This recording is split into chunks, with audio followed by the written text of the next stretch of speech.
Hey there, and welcome to day 6 of my smoothie challenge. My kitchen smells so good today. I've been cutting up watermelons. I wanted to talk to you a little bit about watermelon. I did do a tutorial this morning on my Facebook page. And why you want to cut up more watermelon sort of in a careful way is because you want the cubes to be reasonably uniform. As I said, if you're using a Vitamix, of course, the master of blenders, well, it doesn't really matter. You could probably put a whole watermelon in there. But if you're not, if you're using the typical home blender, then having nice uniform cubes just helps the blender and helps your blender last longer.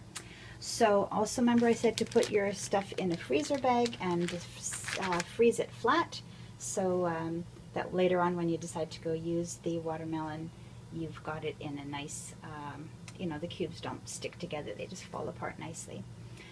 Today I've got my usual 1 banana in there, and I'm going to put about a dozen cubes of watermelon in there.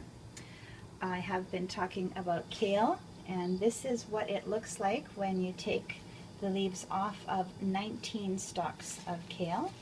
So I'm going to put a little handful in here, maybe a little bit more than a handful.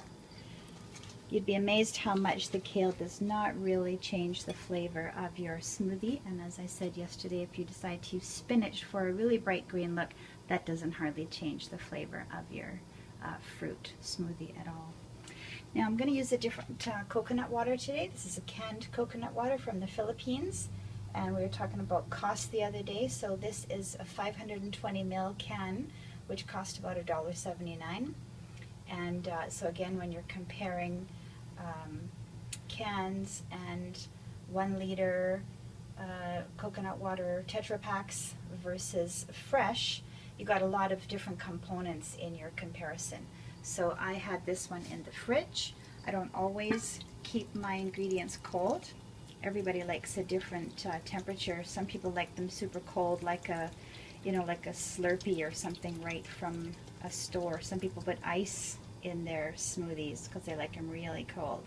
I actually do not like my smoothies that cold, and even though I'm going to save half of it and put it in the fridge for later, I'm going to end up taking that smoothie out of the fridge and letting it warm up a little bit before I actually drink it. So that, I believe, is my message for today. Let me just check and see if there's anything else I wanted to say. Why am I doing a variety of different kinds of smoothie flavors? That's just to get away from boredom.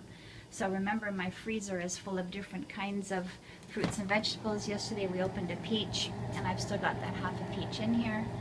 And you just don't want to get bored.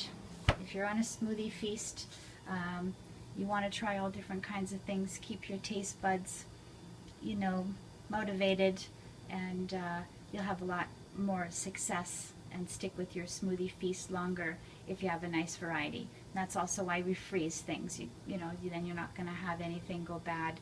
As soon as you're finished with half of it, you freeze it, have a different variety in your smoothie tomorrow. All right, so that's it for today. Have a wonderful long weekend.